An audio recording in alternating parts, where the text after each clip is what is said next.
Thank you, Dave. And we continue to bring you the stories of those who stepped up during the blizzard to help those needing it the most. A volunteer at the Grace Guest House in Buffalo helped save their entire building. And Channel 2's Danielle Church is here with us to tell us more about just how he did that.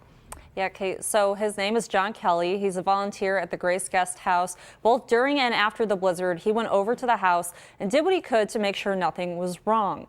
You can see him shoveling a pathway to the front door in this video. The house was built in the early 1900s, and the founder and associate director of the nonprofit were worried the pipes would burst. So John went over and cleared out snow that was up to his chest in front of the vents there.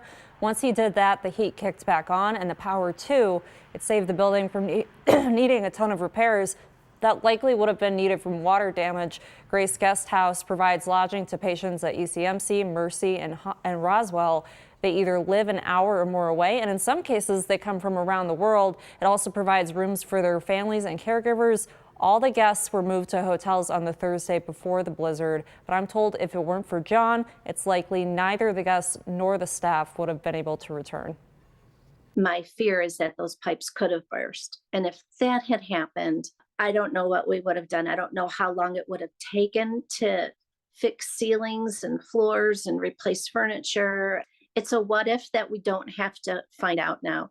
When he called me, I was like, thank you so much. I was just so grateful. And he was like, oh, it's not a big deal. I did it for you. It was, he kind of brushed it off, but I think that's what usually makes a hero a hero. They don't really want the acknowledgement. They don't need it. They just do it because they can help and they have the means to do it.